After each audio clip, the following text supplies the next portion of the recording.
E aí, pessoal? Dando continuidade ao estudo das ações que incidem nas edificações, nesse vídeo eu vou mostrar para vocês as prescrições que são utilizadas para poder estimar a ação do vento. Beleza? Bem, pessoal, o vento é gerado a partir do movimento das massas de ar, que ocorre devido às diferenças de temperatura e, principalmente, devido às diferenças nas pressões da atmosfera. Quando o fluxo dessas partículas de ar em movimento é interrompido pela estrutura, isto é, quando o vento colide com a superfície da edificação, sua energia cinética é convertida em energia devido à pressão, que, por conseguinte, exercerá uma carga na estrutura. Se nós pegarmos a equação de Bernoulli, que é utilizada para descrever o comportamento dos fluidos em movimento, e eliminarmos o termo da energia potencial, isto é, o termo da pressão associada à diferença de altura, dado que o vento segue um trajeto equipotencial, nós chegamos à conclusão de que a pressão dinâmica exercida pelo vento varia com a densidade de massa do ar, que por sua vez é uma função da temperatura, e com o quadrado da velocidade do vento. Sendo assim, a ação do vento nas edificações depende tanto de aspectos meteorológicos, que vão impactar na velocidade do vento, como de aspectos aerodinâmicos, que estão relacionados com a forma da edificação. A NBR 6123, que é a norma brasileira que traz as prescrições para a estimativa das forças devido ao vento em edificações, considera uma densidade do ar, em condições normais de pressão, de 1 atm, e de temperatura, de 15 graus, igual a 1,225 kg por metro cúbico. Então, substituindo esse ρ aqui da equação por esse valor, nós teremos que a pressão do vento em newtons por metro quadrado pode ser dado multiplicando 0,613 pela velocidade característica ao quadrado, sendo a velocidade característica inserida em metros por segundo. Em termos de projeto, portanto, a magnitude das pressões do vento sobre uma estrutura será definida por fatores que afetam a velocidade do vento, como, por exemplo, o atrito entre a superfície do solo e o vento, que é determinado de acordo com a rugosidade e o perfil do solo nos arredores da edificação, bem como pela forma da superfície da edificação, tendo em vista que as pressões tendem a ser menores quando a edificação tem seção transversal mais aerodinâmica e maiores para seções transversais que não permitem que o vento passe suavemente. Nós iremos considerar a influência da forma na pressão do vento a partir de um coeficiente de pressão, um coeficiente de arrasto, que será melhor detalhado mais à frente, ok? Bem, eu comentei há pouco que o atrito entre o solo e o vento influencia significativamente na sua velocidade. Quanto maior for o atrito entre o ar e o solo, menor será a velocidade. Por essa razão, a velocidade do vento tende a crescer com o aumento da altura, já que a influência do atrito vai diminuindo. Essa figura em tela descreve um pouco da influência do atrito do solo na velocidade do vento. Aqui são mostrados 3 perfis de velocidade média de acordo com a altura, em 3 trechos de uma região. Repare que nessa região aberta, com menos obstáculos, onde tem só essa superfície aquática, a velocidade do vento é maior, principalmente próximo ao solo, do que nessas regiões cobertas por vegetação e por edificações. Sendo assim, pessoal, a velocidade do vento vai depender da topografia do terreno, isto é, se é um relevo plano, ou se está em um morro, ou se está em um vale. Assim como vai depender também da rugosidade do terreno, que se refere aos obstáculos na vizinhança da edificação. Por exemplo, se a edificação está no centro de uma grande cidade, ou num condomínio com casas baixas e esparsas, ou numa área industrial, ou num campo aberto, enfim, do atrito gerado pela vizinhança. E também vai depender das dimensões da edificação. Embora claramente o perfil de velocidade do vento não seja uniforme, como mostra essa figura, no projeto estrutural nós consideramos uma pressão do vento equivalente que aumenta com a altura em relação ao solo, mas que é assumida uniformemente distribuída em cada pavimento, por exemplo. Na prática mesmo, quando a gente vai inserir a carga do vento na edificação, a gente nem joga esse carregamento distribuído. A gente define uma área de influência de cada elemento estrutural e concentra essa carga em um nó, como se fosse uma força concentrada. Essas cargas de vento são claramente dinâmicas, porém, nos casos usuais, nós empregamos uma abordagem estática. É importante ressaltar, no entanto, que, conforme eu comentei na aula anterior, convém realizar uma análise dinâmica específica quando as cargas puderem induzir efeitos de ressonância ou outra resposta dinâmica significativa na estrutura. Mas, reiterando, na maioria dos casos a gente faz essa análise estática mesmo. Conforme eu já comentei, a forma da edificação influencia na forma como a pressão do vento se distribui na estrutura. Quem mora em casa com telha já deve ter visto que quando há uma ventania, né, uma rajada de vento um pouco mais forte, é comum que algumas telhas da casa sejam puxadas para fora, né? Inclusive, se não estiverem bem presas, elas sacam. Isso ocorre porque quando passa uma rajada de vento sobre um conjunto de telhas, a pressão do ar nessa superfície diminui, fazendo então com que a pressão interna seja maior do que a pressão externa e empurre a telha. Agora, por que diminui? Vamos lá. O vento precisa se ajustar para se mover ao redor do prédio, correto? Sendo assim, para que a continuidade do fluxo de ar seja mantida, o vento da linha 2 deve acelerar, isto é, deve aumentar a velocidade em relação ao vento da linha 1, que tem um caminho menor, concordam? Agora lembrando aí da equação de Bernoulli. Para que a energia se conserve, ou seja, para que a soma das energias, nesse caso de pressão e cinética, seja constante, o aumento da energia cinética deve vir acompanhado de uma redução da pressão.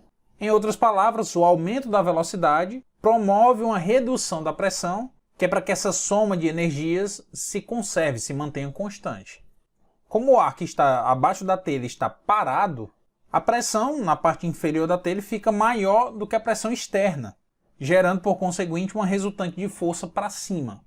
Se essa diferença de pressão, por exemplo, superar a força-peso, irá surgir uma força de dentro para fora do telhado que faz a telha ser ejetada. Algo muito parecido ocorre com o fluxo de ar nas asas de um avião, né? Aquela força de sustentação segue uma lógica parecida. Bom, enquanto que a gente analisou o que aconteceu na cobertura, vamos ver agora o que acontece nas paredes da edificação. Então nós temos aqui uma visão em planta desse galpão. Então vamos imaginar aqui o vento vindo a 0 graus, ou seja, colidindo com a fachada frontal da edificação que está aqui à esquerda, o que vai gerar, obviamente, uma pressão que tende a empurrar essa parede frontal. Agora, à medida que a velocidade do vento aumenta aqui para contornar o prédio, de forma muito semelhante à que eu acabei de mostrar na análise aqui do vento na cobertura, será gerada uma pressão negativa, isto é, uma pressão de dentro para fora, nos lados do prédio paralelo à direção do vento, e também uma pressão, em menor grau, é claro, na região oposta àquela onde sopra o vento em relação à edificação. Só a título de curiosidade, pessoal, essa região oposta àquela onde sopra o vento em relação à edificação é chamado de sotavento. E a região onde sopra o vento em relação à edificação é denominada barlavento. Beleza? Quando vocês se depararem com esse termo, vocês já saberão o que é. Beleza? Portanto, cada um dos 4 lados do prédio, assim como o telhado, recebe uma fração da pressão do vento. Ademais, essa distribuição dependerá também da permeabilidade da edificação. Isto é, se existem aberturas, se as laterais são abertas do galpão, ou se possui uma alvenaria de vedação, enfim. A força do vento, portanto, pessoal, dependerá da diferença de pressão nas faces opostas da parte da edificação em estudo.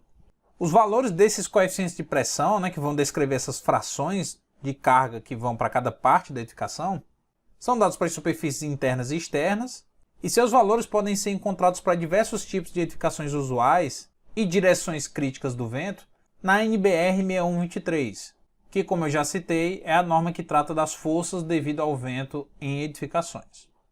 Frisa-se ainda, pessoal, que, como o vento pode atuar em qualquer direção, os projetistas também devem considerar as possibilidades adicionais de carga de vento atuando em vários ângulos em relação ao prédio.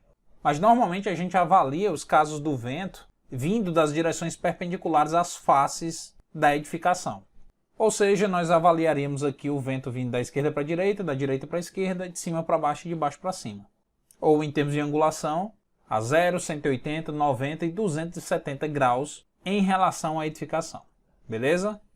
Como a maioria das normas, pessoal, a NBR 6123 traz prescrições mínimas para as forças devido ao vento para as formas mais usuais dos edifícios. Portanto, se o formato da construção for mais exótico ou incomum, com o potencial de elevar a velocidade do vento, as prescrições dessa norma, obviamente, serão inadequadas e poderão levar a resultados significativamente inferiores aos reais.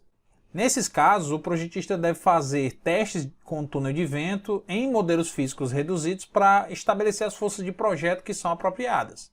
É claro, também é pertinente realizar ensaios de túneis de vento quando se projeta edifícios muito altos e esbeltos, pontes estaiadas, pontes pênseis, estádios, enfim, obras de grande porte cujo efeito do vento é mais significativo e que fogem das generalidades da norma. Nesses estudos, os prédios no entorno da edificação são incluídos, sobretudo aqueles que são mais altos, tendo em vista que estes influenciam na direção da corrente de ar. Aqui, por exemplo, nós temos uma imagem do ensaio de túnel de vento do estádio do Morumbi. Percebam que além do modelo do estádio, foram inseridos modelos representativos dos prédios da vizinhança. Mas enfim, depois procurem lá no YouTube por esse ensaio que vocês vão entender melhor como é que ele funciona. Bom pessoal, antes de eu apresentar as prescrições de projeto que são utilizadas para poder estimar essa ação do vento, eu vou discutir um pouco o impacto que essas ações horizontais geram nas edificações, beleza? Até então, a gente tem feito a análise da estrutura na configuração geométrica inicial não deformada, ou seja, nós aplicamos a carga no modelo e obtemos os chamados efeitos de primeira ordem, que são momento fletor, força cortante, força normal, enfim, os esforços internos. A partir desses esforços, nós temos como calcular os deslocamentos. Portanto, nessa abordagem, o deslocamento ocorre como uma consequência da ação das cargas. Só, pessoal, que esses deslocamentos podem introduzir acréscimos de esforços na estrutura, que por sua vez pode aumentar mais os deslocamentos, que pode aumentar ainda mais os esforços e assim sucessivamente. Para a gente entender melhor, vamos analisar esse pilar que está em tela. Ele está submetido a uma força vertical P e uma força horizontal V que corresponde à ação do vento. A priori, essa força P não gera momento, porque ela é aplicada no eixo do elemento e, portanto, na linha de ação do apoio. Logo, na base desse pilar, nós teremos um momento de tombamento máximo igual ao produto da força horizontal pela sua altura. Ou seja, o momento aqui vai ser igual a V vezes L. Aí, como consequência da ação desse momento, nós temos um deslocamento delta sendo desenvolvido na ponta do pilar. Só que aí, quando a extremidade do pilar se desloca uma quantidade delta, a força P que antes não gerava momento, só gerava compressão, agora está excêntrica em relação ao apoio. Ou seja, a força P agora também vai gerar um momento P vezes delta. Então, além do momento inicial gerado pela força horizontal, nós temos agora um momento produzido pela força vertical e pelo deslocamento que a priori tinha sido provocado apenas pela força V. E aí, pessoal, vocês sabem que a deflexão é proporcional ao momento fletor. Pois bem, pessoal, se o meu momento aumenta, esse deslocamento delta também vai aumentar. E se o deslocamento delta aumenta, o momento também vai aumentar. Ou seja, esse processo, que se retroalimenta vai ocorrer até que a estrutura atinja uma posição final de equilíbrio, porque esse incremento de deslocamento pode ser muito pequeno, ou até que a estrutura venha a colapsar. Essa parcelazinha do momento fletor, que está associada à estrutura analisada na sua configuração deformada, é chamada de momento de segunda ordem. Ou seja, em uma análise de primeira ordem, o equilíbrio da estrutura é feito na sua posição indeformada. Já a análise de segunda ordem será aquela em que o cálculo da estrutura é realizado na sua posição deformada, ocasionando o aparecimento de efeitos adicionais, chamados de efeitos de segunda ordem, que tendem a desestabilizar a edificação. E aí, pessoal, observem que nesse caso não há uma proporcionalidade, ou seja, uma relação linear entre carga e deslocamento. Isto é, se eu aplico uma força X e o meu deslocamento dá Y, se eu aplicar uma força 2x, não necessariamente teremos um deslocamento 2y. Ou seja, nesse caso em que nós levamos em consideração a influência da alteração na geometria da estrutura, nós estaremos realizando a denominada análise não linear geométrica.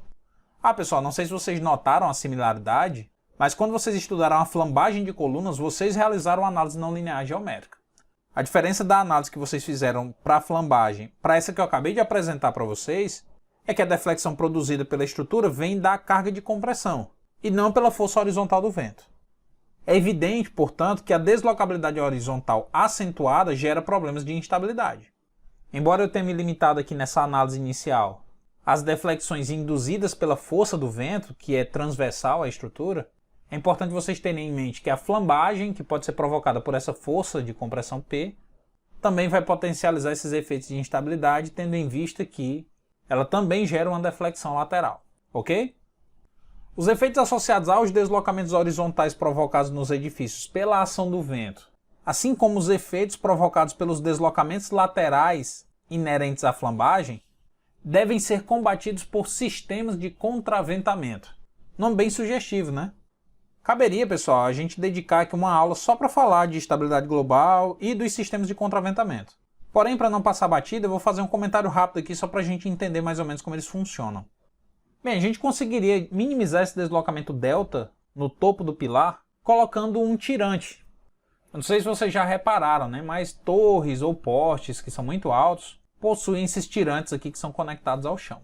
Então a ideia desse tirante é que quando a força do vento for aplicada, esse deslocamento delta seja minimizado, porque o tirante vai oferecer uma resistência a esse movimento. Para que o deslocamento aconteça, o tirante tem que esticar. Bem, vamos estender essa análise aqui para a estrutura de um galpão. Primeiro vamos avaliar um caso em que o vento atua em uma direção que contém um pórtico da edificação. Esse pórtico aqui é composto por 2 pilares e uma viga de cobertura. E nas situações mais usuais de galpão, essa viga de cobertura é treliçada, treliçada e de aço. E aí costuma ser uma viga treliçada com bando superior inclinado, porque a gente precisa dar o caimento da cobertura. Enfim, aqui eu representei como uma viga reta, mas isso é indiferente da nossa análise.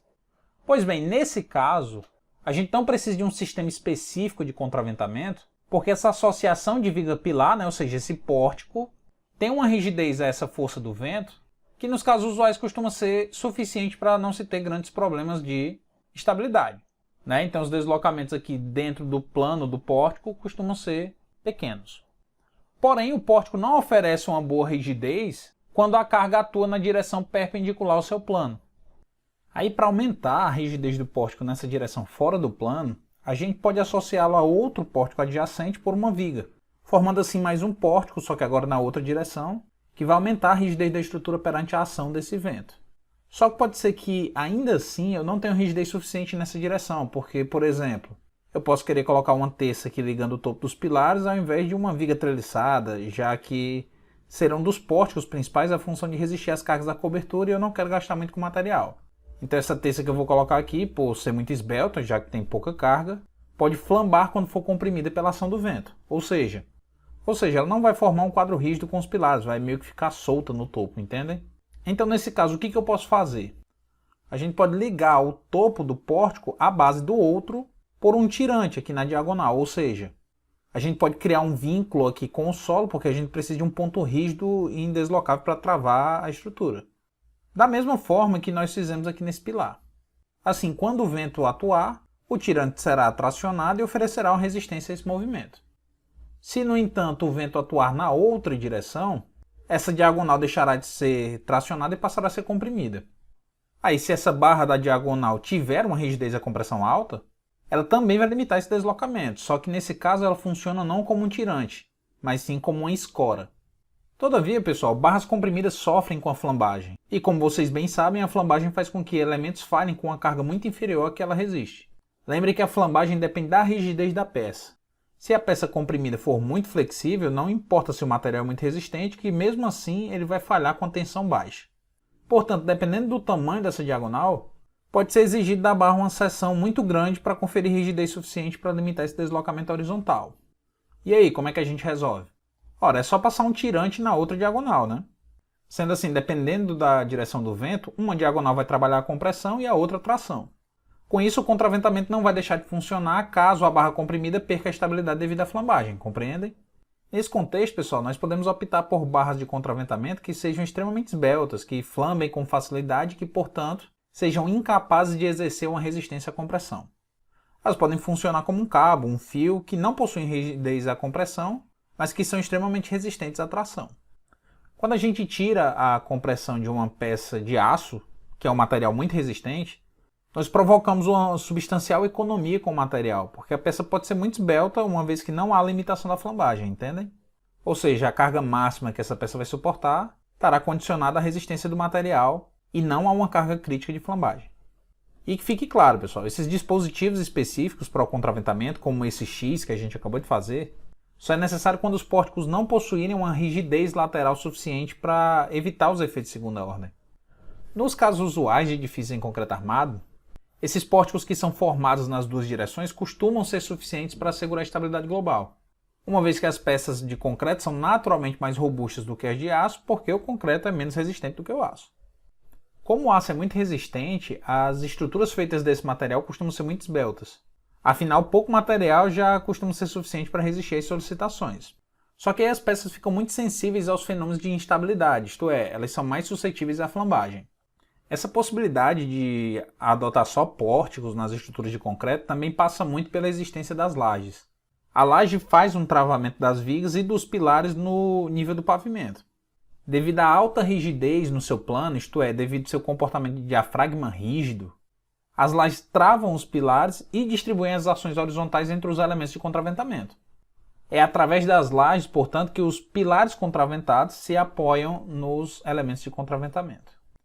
Já nos galpões que não tem a laje, a gente precisa colocar teças para exercer essa função de travamento.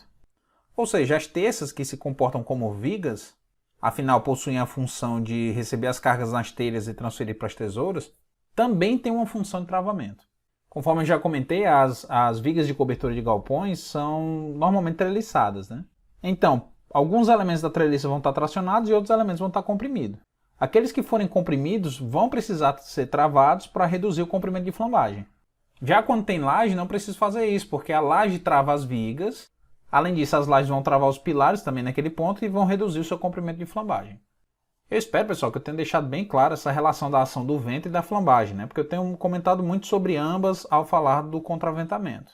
Mas é porque tanto o vento como a flambagem geram na estrutura deflexões laterais, o que faz com que o sistema de contraventamento sirva para atenuar o efeito gerado por ambas. Se nós olharmos aqui a cobertura em planta, né, sem a laje, nós vamos notar que essas barras sobre a ação do vento formam uma espécie de pórtico plano também. Portanto, pelos mesmos motivos, a gente precisa desse contraventamento horizontal. Esse X de cima vai estar ligado ao X na lateral, que está preso à base rígida, ou seja, a gente faz aqui um conjunto estável. Beleza?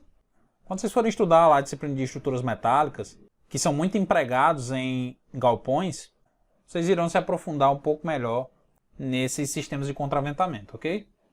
Eu vou comentar também sobre como é feito o contraventamento em edifícios. Só que antes disso, só para a gente ter noção da ordem de grandeza dos efeitos de segunda ordem, vamos analisar esse casozinho prático aqui. Nós temos um pilar de seção 30 por 30, feito de um concreto cujo módulo de elasticidade longitudinal é de cerca de 28 GPa. Bem, esse pilar está submetido a uma força horizontal de 10 toneladas e uma força vertical de 20 toneladas.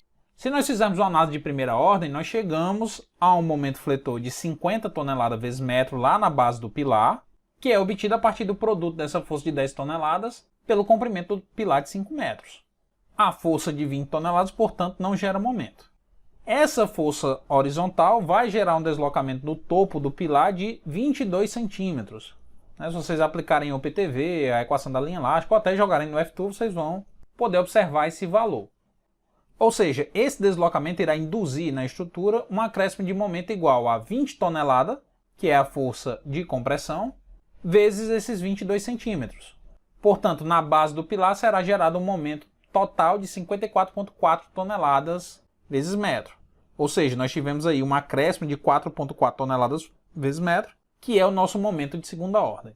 Bom, com esse novo momento a gente pode calcular um novo deslocamento e seguir até chegar numa posição final de equilíbrio. Essa posição de equilíbrio vai ser identificada quando, de uma interação para outra, não for gerado um acréscimo significativo de deslocamento horizontal e, portanto, não haja um incremento significativo de esforço, né?